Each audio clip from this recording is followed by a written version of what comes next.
पश्चिम बंगाल विधानसभा चुनाव के बाद से दल बदल का खेल जारी है। जहां एक तरफ कई बीजेपी के नेता ममता का दामन थाम रहे हैं, तो वहीं दूसरी तरफ अब इस कड़ी में कांग्रेस के दिग्गज नेता का नाम भी शामिल हो सकता है। उस नेता का बंगाल की सियासत से कोई ताल्लुक नहीं है, लेकिन फिर भी वो कांग्रेस छोड़ तृणमूल कांग्रेस में शामिल होने का मन बना रहे हैं। इस दल बदल से धक्का हाथ की बजाय बीजेपी को ही लगने वाला है। राजनीति में कब कौन किसका दोस्त बन जाए कुछ कहा नहीं जा सकता। कल तक बीजेपी के शत्रु बनकर हाथ का साथ देने वाले शत्रुघ्न सिन्हा अब कांग्रेस के भी शत्रु बनने को तैयार हो गए हैं।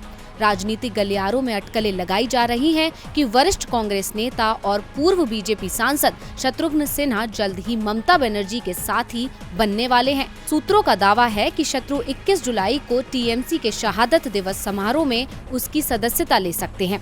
हालांकि इससे पहले ये कयास लगाए जा रहे थे कि उनकी बीजेपी में घर वापसी हो सकती है, लेकिन सूत्रों का कहना है कि वो फिलहाल टीएमसी से ज्यादा जुड़े हुए हैं। हालांकि जब शत्रु से इस बारे में पूछा गया तो उन्होंने साफ तौर पर जवाब नहीं दिया, लेकिन स्पष्ट तौर पर इनकार भी नहीं किया। उन्होंने कहा कि राजनीति संभावनाओं का खेल है, यानी साफ है कि वो ममता की पार्टी में जाने का मन बना रहे हैं। इन अटकलों के बीच सूत्रों का कहना है कि शत्रु के टीएमसी में जाने की पटकथा लिखने में यशवंत सिन्हा की अहम भूमिका है, जो इस समय टीएमसी के राष्ट्रीय उपाध्यक्ष हैं। माना जा रहा है कि यशवंत सिन्हा की वजह से ही शत्रुघ्न ममता का साथ देने को तैयार हुए हैं। अब कहा जा रहा है कि इस दल बदल के लिए ममता बिहारी बाबू को राज्यसभा भेजकर इनाम भी दे सकती हैं। इसके जरिए ममता 2024 के चुनाव पर निशाना लगाने की तैयारी में है, इसलिए वो यशवंत सिन्हा के बाद बिहारी बाबू के तौर पर दूसरा बड़ा चेहरा जोड़ रही हैं।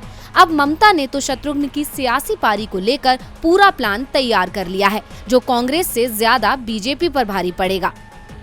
वी लाइव की रिपोर्ट।